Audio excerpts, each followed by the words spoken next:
Ito po yung aso naming makulit. Yan po, binigay po siya sa amin.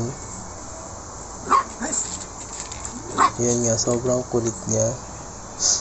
Kasi nilalaro namin siya. Nilalaro ko kasi ang cute ng aso na to. Yun, ang kulit-kulit niya. Nilalaro ko siya ng tali. Yan, nangangagat-gagat siya. Kumakagat-gagat yung sapi namin sa kinakagat-gagat niya.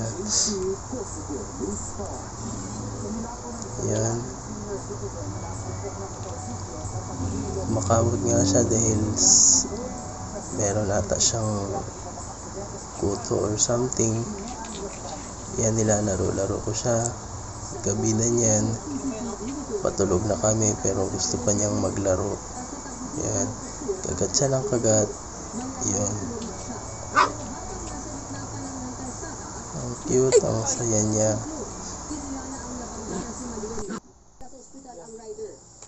Tulog ng ari wala siyang tigil sa pangungit. Yan. Nilalaro ko siya niya. Ayun. Sobrang Buni. Ayan, kinabukasan, umaga, ilabas namin siya.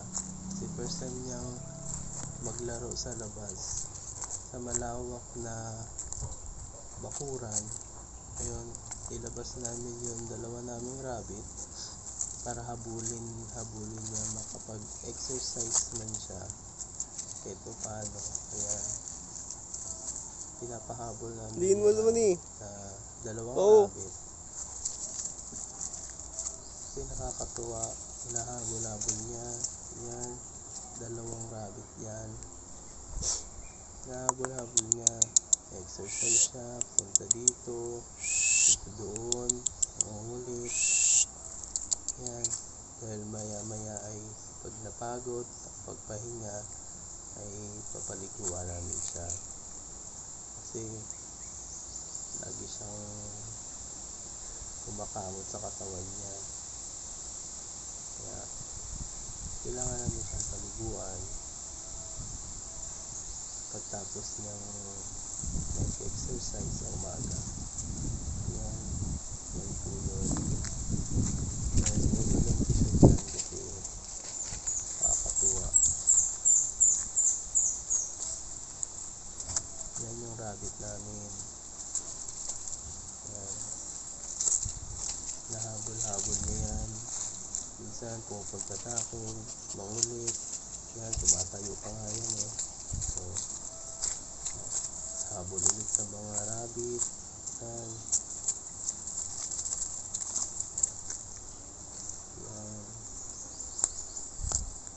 Yan. Yan, pababa na naman siya. Aakyat, hahabol.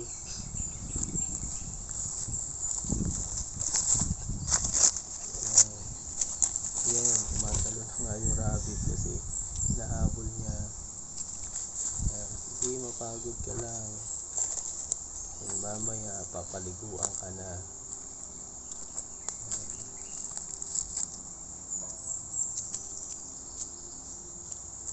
Yan, nahabol na naman niya. Yan.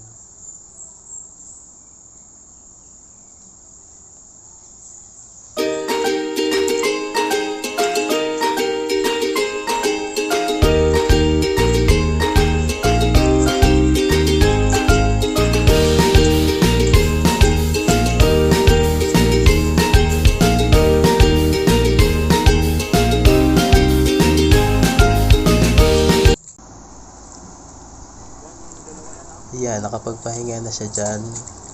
Tapos niyang habol-habulin yung mga rabbit. Ayan. Papaliguan na siya. First time niyang maligo.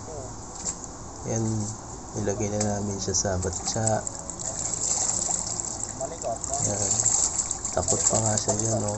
Kumakawala pa siya kasi first time niyang maligo at maka-encounter ng tubig. Ayan. Nahawakan na siya dyan para sabunan.